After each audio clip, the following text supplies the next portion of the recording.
कैसे हैं आप लोग। उम्मीद करता हूं कि आप लोग बहुत बेहतर होंगे।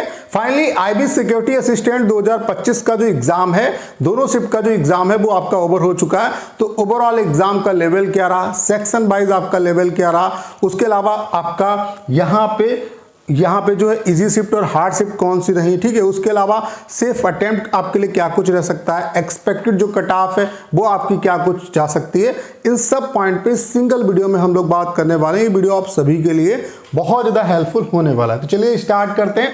बाकी चैनल पे मैंने आपका एग्जाम होने के बाद पूछा है कि आपका जो अटेम्प्ट है वो कितना क्या रहा, तो उस पोल में आप लोग ज़्यादा पार्टिसिपेट करिए ताकि जो अटेम्प्ट है उसका सही से यहाँ पे आइडिया लग पाए, ठीक है।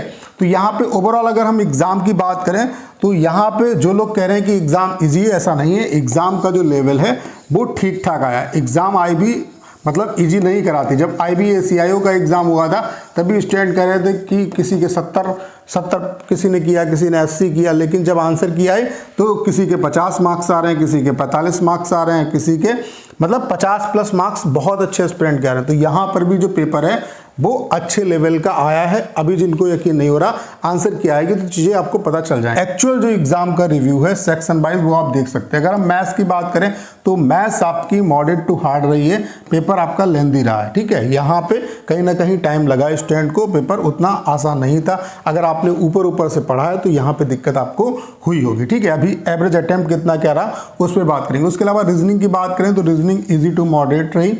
कुछ क्वेश्चन फंसाने वाले थे, अगर आपने उस पर अपना टाइम दिया होगा तो जाहिर सी बात है कि आपका टाइम बहुत ज़्यादा यहाँ पे ख़राब हुआ होगा, ठीक है। इंग्लिश की बात करें तो इंग्लिश जो है वो आपकी मॉडरेट आ रही है।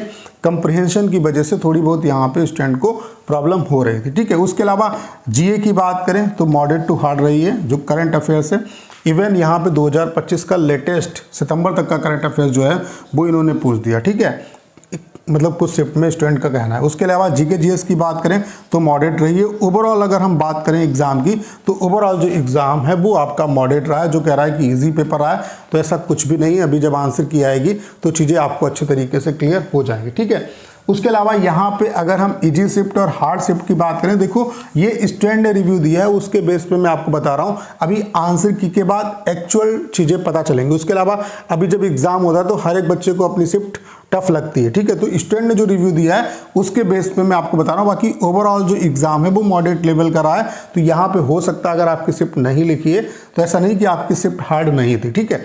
तो 29 तारीख की जो फोर्थ शिफ्ट है ये सबसे ज़्यादा हार्ड बताई जा रही है। बच्चे ने बहुत ज़्यादा कमेंट किया कि बहुत ज़्यादा टफ थी। उसके अलावा 29 तारीख की जो फर्स्ट शिफ्ट थी, उसके अलावा 30 तारीख की जो सेकेंड शिफ्ट थी, उसके अलावा 30 तारीख की जो फोर्थ शिफ्ट थी वो आपकी यहाँ पे हार्ड बताई जा रही है। बाकी अगर आपकी शिफ्ट भी आपको हार्ड लग रही है तो यहाँ पे परेशान होने की जरूरत नहीं है, क्योंकि ये स्टूडेंट ने रिव्यू दिया। अभी जब आंसर की आएगी तो एक्चुअल जो डाटा है वो आपको पता चलेगा, ये रफ आइडिया के लिए, ठीक है। उसके अलावा ओवरऑल आपका जो एग्जाम है वो 2 दिन हुआ, यानी कि 29 और 30 तारीख को कराया गया। हर दिन 4 शिफ्ट में एग्जाम था, यानी कि टोटल 8 शिफ्ट में जो आपका पेपर है वो यहाँ पे हुआ है, ठीक है। आंसर की बात करें तो 4 से 5 दिन में आपकी जो आंसर की है वो आ जाती है, ठीक है। और 4 से 5 दिन में आपकी जो आंसर की है वो आ जाएगी। 30 तारीख को आपका यहाँ पे एग्ज़ाम हुआ है, ठीक है। 30 तारीख को एग्ज़ाम ओवर हुआ है। आप ये मान के चलिए कि 5 अक्टूबर तक आपकी आंसर की किसी भी कंडीशन में यहाँ पे आ जाएगी। बहुत ज़्यादा टाइम नहीं लगेगा। उसके अलावा ये पोल का आप रिजल्ट देख सकते हैं। अभी 1 घंटे पहले यहाँ पे हमने पोल कराया तो 400 से ज़्यादा जो एस्पिरेंट है वो यहाँ पे पार्टिसिपेट कर चुके हैं। तो मैंने यहाँ पे पूछा है कि IB सिक्योरिटी असिस्टेंट 2025 का एग्जाम ओवर होने के बाद आपका अटेम्प्ट जो है वो क्या रहा।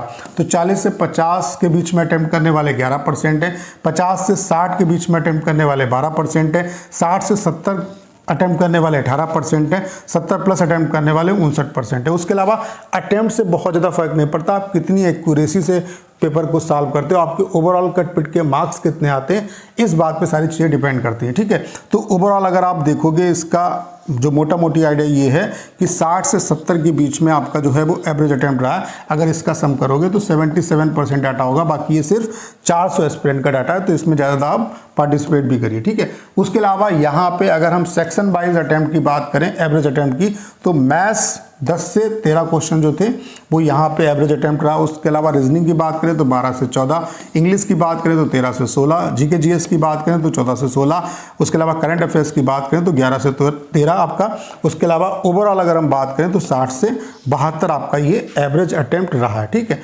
उसके अलावा यहाँ पे शिफ्ट पे भी डिपेंड करेगा। अगर आपकी शिफ्ट हार्ड होगी तो जाहिर सी बात है कट ऑफ कम जाएगी, शिफ्ट इजी होगी तो कट ऑफ ज़्यादा जाएगी। ठीक है, अगर यहाँ पे हम कट ऑफ की बात करें तो कट ऑफ हार्ड शिफ्ट और इजी शिफ्ट पे आपकी डिपेंड करेगी। बाकी आंसर की के बाद सारी चीज़ें क्लियर हो पाएंगी। तो अगर आपका एग्जाम हार्ड शिफ्ट में रहा है तो यूआर, ओबीसी और ईडब्ल्यूएस से अगर आपके 55 या उससे ऊपर मार्क्स कहीं ना कहीं बन जाएंगे तो इजीली आपका एग्जाम क्वालिफाई हो जाएगा। उसके अलावा एससी एसटी की बात करें तो 45 से 50, इजी शिफ्ट की बात करें तो यूआर, ओबीसी, ईडब्ल्यूएस में 60 या उससे ऊपर अगर आपके मार्क्स आ रहे हैं कट पिट के तो कहीं ना कहीं आप अच्छी कंडीशन में। उसके अलावा एससी एसटी से बात करें तो 50 से 55। बाकी यहाँ पे कट ऑफ आपकी स्टेट वाइज जाती है, तो स्टेट वाइज जो कट ऑफ है वो स्टेट की वैकेंसी पे भी डिपेंड करती है। ठीक है, और यहाँ पे वैकेंसी 5000 है ओवरऑल। तो इस बार कट ऑफ बहुत ज़्यादा हाई नहीं जाएगी। जो लोग कह रहे हैं कि 70 जाएगी तो ऐसा नहीं है, इसी की रेंज में, मतलब 60 के आसपास अगर आप हैं यूआर, ओबीसी, ईडब्ल्यूएस कैटेगरी में तो इजीली आपका यहाँ पे